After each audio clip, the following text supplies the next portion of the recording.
So it's all about the code. That's where this is all heading. Biopolitics, the esoteric eschatology of the deep state oligarchs.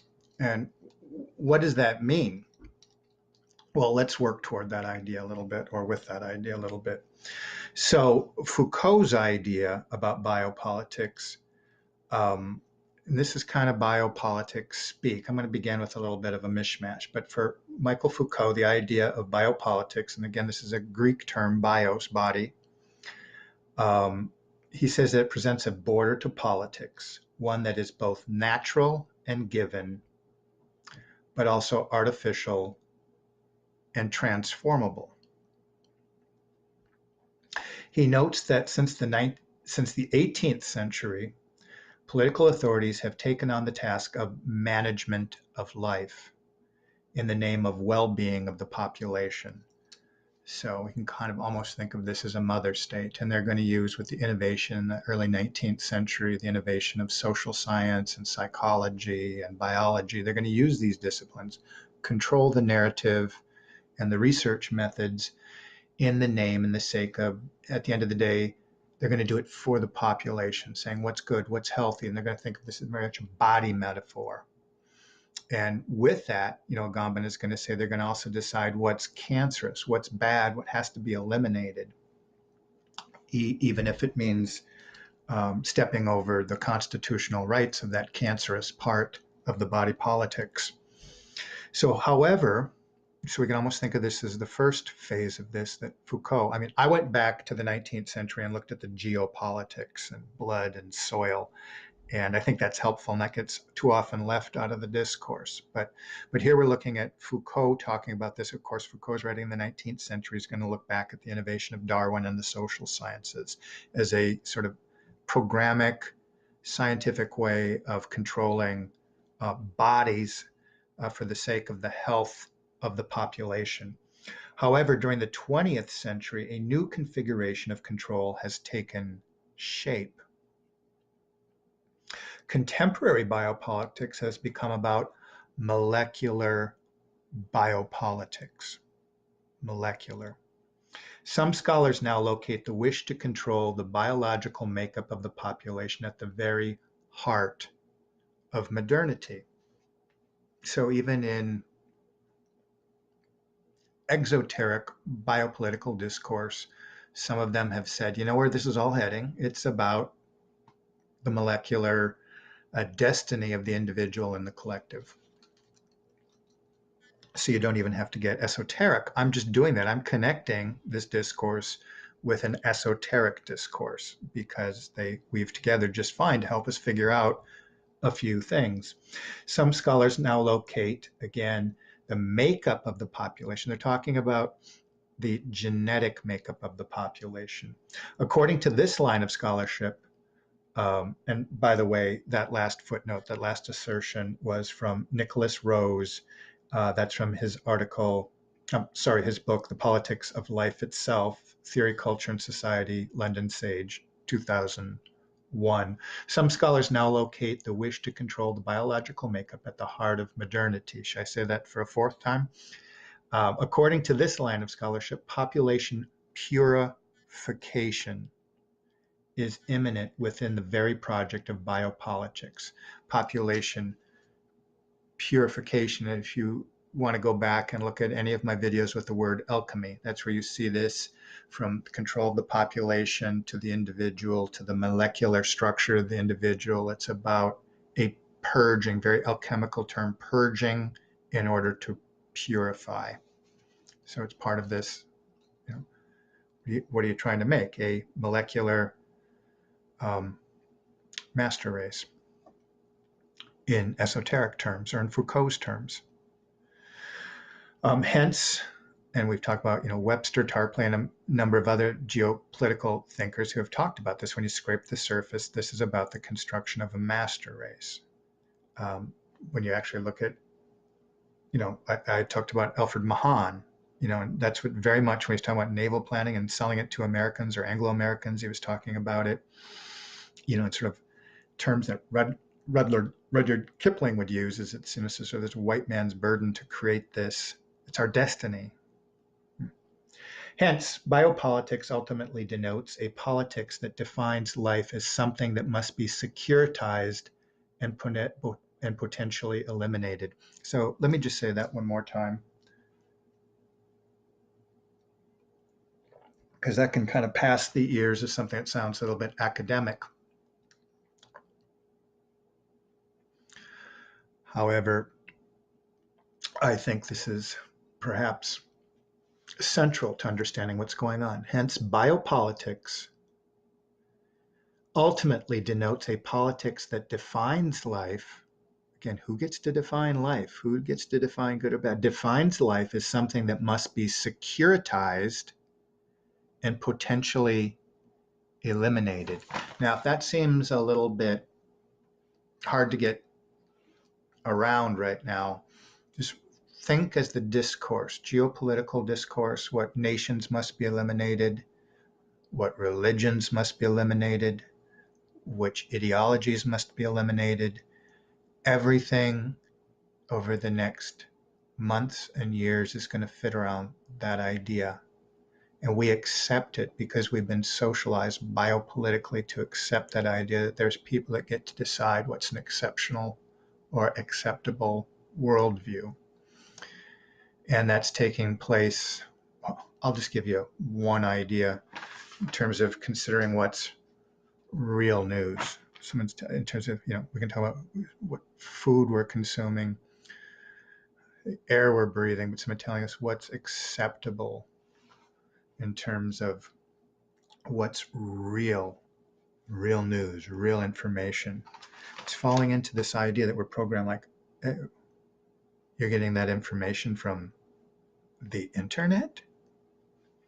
And that's how, you'd have to be such a dynamically uncritical thinker. When you go to the internet, you're mostly finding PDFs of things that you'd find in libraries, but for, I guess, the mind that's never done research or critical thinking, you just think, well, that's the meme of the day, without questioning, like, well, who produced that meme and why? And again, hence biopolitics ultimately denotes a politics, which politics is creation of empire through secrecy. Ultimately, who's deciding? The people that control the money supply and abstract everything. Denotes a politics that defines life as something that must be securitized. What's okay to, what's the okay thing to think and speak? And okay, does this sound like the idea that's emanating out of the Declaration of Independence, where we're going to create a strong, healthy, independent individual? No, it sounds, it sounds like what Agamben would say. It's the natural outcome of living under the illusion that people are actually sovereign over the lawmaking process. Okay, so I want to introduce us right now, and this is an exciting idea, and I hope I can put this forward in a sort of succinct kind of way. I might not right now, but I'll give it a shot. Okay, Michael Dillon and LOBO-GUERRERO identified three critical, important developments that continue to have a profound impact on life and security in the 21st century. And I don't know if I'm 50 some videos into really getting here's where I've wanted to be all this time, but I have to have some foundations. That's why I have to structure this as something that resembles a course that I would put together rather than just pulling it out of my hat. So identifying three critical developments that have profound impact on life. We're all living, so we're going to have life, and we're in the 21st century. So what are they saying? What should be affecting us here? The first is demographic and concerns population. So this is both something that Foucault would talk about that comes about in the late 17th and 18th centuries. I should say 18th and 19th centuries, concern for the control of a population through controlling discourse and narratives of modern social scientists, and that's biopolitics, okay? So that's what the age that Foucault was talking about, and I also introduced the geostrategist, and talking about blood and soil and empire and so forth. The second is molecular and concerns organic life, and that's where we're at right now. It's about, we got the genetically modified food. We can look at Robert Indahl, Seeds of Destruction. Looks like, part of the oligarchical plan is first to control the code of the food, the code of the animals. So you go to egg school and animal husbandry and seed science. This is all just normal. Don't ask any questions. But the next natural level then is, what are the oligarchs really aiming to husband over? And of course, all these ag degrees. And it's funny, if you look back, this is much of a side note. Edward Bernays, way back in the 19-teens, went to Cornell to study animal husbandry. This is the person that would use the scientific methods of propaganda and human mind control that would be to create the template of 20th century mind control. He went to Cornell University to study animal science. And of course, I'll get to later, the Leipzig connection and, Wundt and the behavioralist and Skinner, and how those methods were going to be used early in the 20th century for part of the military discourse that would be connected to the entertainment discourse. But I'm getting way away from myself right now. I already failed to keep it succinct. Okay, so we have the control of populations. That's moving to today. It's control of the molecular. It's moving from animal science to human science to not only get in the code of the wheat, the cow, to get into our code, the last bastion of sovereignty that we would maintain, our code, okay? Genetic manipulation. Okay, so that's where we're at right now. The second is a molecular and concerns organic life. The third, we're going in the 21st century, according to them, and this is an idea I'm still working with, is digital and concerns mechanic and virtual life. And this is where we get into, the sort of transhumanist ideas of uploading your consciousness and that notion of the singularity.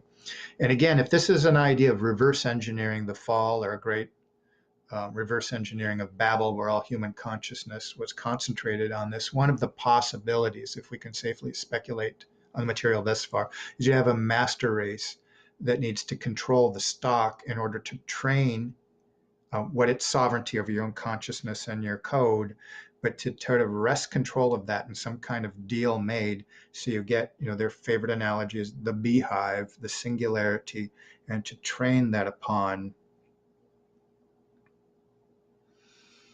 well, let's keep that blank for now. Let's work with that idea. But that would be the digital idea, or the virtual idea. So that's where we're going. So, at one point we're holding our phones for how much longer, and then the phone is, wherever, okay? And then there's no difference between us and the phone. And we, at some point, however we can imagine it, become virtual human beings. And then the question, when we ask that the movement, that they're not hiding this, the movement is moving toward post-humanism. So that's a virtual human, but it's not a human that as we would define it right now. And that's part of their theology, their esoteric theology, is that's how they're going to find technological mediated ascendance through this virtual world that we see so much about in the films today. And this stands consciously opposed to this biblical worldview. And the biblical worldview says that there's a plan of singular ascension that is a contracted plan that is made specifically for human beings with a particular created code. And that if somebody were post-human or some other kind of Crimea creation, they would no longer be contractually eligible for that, or in biblical terms, they would be unredeemable. So it's all kind of fascinating stuff. And What does that mean? I mean, what's playing out that we can see going on in the world today? Well, DILLON, Michael Dillon especially, is going to say, well, when you think about the sovereign, there'd be this big debate over Carl Schmitt's idea of who gets to define friend or foe, who's an enemy of the state, what parts of the state now are like a cancer to society that we have to sort of get rid of in our new neo-Nazi sort of era or our neo-Soviet era. They're all part of the same collectivist oligarchical program moving us toward neo-feudalism. But the common denominator, they would say, of the molecular and the digital revolution is the code. So both the phase we're living in, we're trying to crack the code to reorganize ourselves so we can be a more, and again, when you go back to the Kabbalah in 1908, some people are in the fourth level or the fourth dimension of the race, somewhere in the fifth, and we're seeking, essentially when we get to like the seventh level, that'll be the Uberman that is going to take us to this special place so we can have this collective ascension, but that collective ascension will be only to people that the sovereigns deem acceptable to collectively ascend. So, in this classic view, we're talking about friend or foe bodies. Is your body a threat to the state? But in the molecular and the digital age, there is no soma or body. So it's a radical new dilemma. So we have to rethink friend and foe distinction of Carl Schmitt, who claims the political entities come into being when the distinction between friend or foe is made. And of course, that's what the realist Hans Morgenthau would say, American thinker, in line with his justification for the American deep state back in Bulletin of Atomic Scientists, 1951. Hans Morgenthau, if he wants to explain the justification for the American deep state, he's using Carl Smith's concept. And he's saying that we have to be able to have somebody that can say at some point, when there's a threat, who can push the button, who can say what's friend and what's foe. But to this end, we're going to think when we move into the molecular, into the digital or virtual state, we're no longer thinking of bodies, but we have to create a new type of causality. And George Kempis here, this is a very arcane article, but this is Self-Modifying Systems in Biology and Cognitive Science. That's from Oxford, 1991. Who's saying, yes, this is the 21st century. This is what life is becoming all about, and our struggle for life. The new type of causality, says Dillon and Reed, has become the philosopher's stone for the biological strategies discourse. So this is deep. If that sounds a little bit academic, I'll read it again real quickly, okay? So it's not about bodies anymore, but it's a new type of causality which become the biological strategies discourse has become the philosopher's stone for thinking about geopolitics, blood and soil, the project in the 21st century and life, our own life and how we fit into it. So it's not about our bodies that the sovereign, whether visible or invisible, has to decide how we're going to be part of this collective project, but the code inside our body, whether or not that's going to cut it for this final phase of collective ascension or survival, however you want to look at it. The new type of causality has become the philosopher's stone.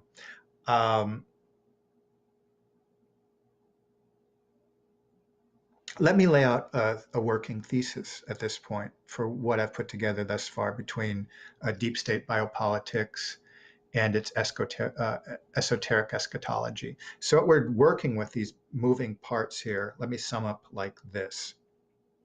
The project that we're working toward has a twofold objective. First, we want to explore the operative conceptualization of the deep state and deep state biopolitics. So we've done that through looking at Foucault and Agamben and going back to the classic German and Swedish works of biopolitics and geostrategy. There's a lot of balls in the air, admittedly. Second, I want to identify within a conceptualization an operative esoteric solidarity between deep state biopolitics, state securitization, and sovereignty. And I've done that, and I will return to do that, that look at the essential working worldview of these oligarchical power elite is Hermetic Kabbalism. And that has a particular eschatology or an end game, an end point that they're working toward. And we need then to look at geostrategy and connect it to the esoteric eschatology of the key movers in geopolitics. So the thesis here is that biopolitics can be considered from an esoteric and eschatological perspective, only if you want to understand what's going on in the world. And for some people that are really honed in on a naturalist perspective, or that have been so socialized into a material perspective, are simply incapable to see anything transcendental in nature. Some of the sayings you're going to see out there is, even if you don't believe it, they do. So it's informative if you can't see the world outside a materialist perspective. It can be informative. So I want to show here that there's a striking correspondence between biopolitics and the Hermetic theosophy or worldview, Hermetic Kabbalistic, as Francis Yates would say, and that these correspondence can be explored within the concept of deep state politics and in relation to problematics associated with state securitization. And state securitization, again, is this idea of who's going to decide as we're working to try to crack the genetic code. But where I'm going with this is when we're looking at this revolution of military affairs, it's not about the guns and the bullets and even the psychological operations. Of course, that's a big deal. But it's ultimately about this Rosetta Stone, the Philosopher's Stone, cracking that code, because whoever does that is going to elevate, these people at the fourth or fifth level and take them to the next level. And that's where you get into this transhumanist discourse. And again, the reason I want to look at this through esoterics is because it makes sense, because the code inside esoterics is the same Rosetta Stone. And I've mentioned this before, but on the other side over here, I want to come back and connect it real briefly to a Kabbalist agenda. So join me on the other side. Thanks.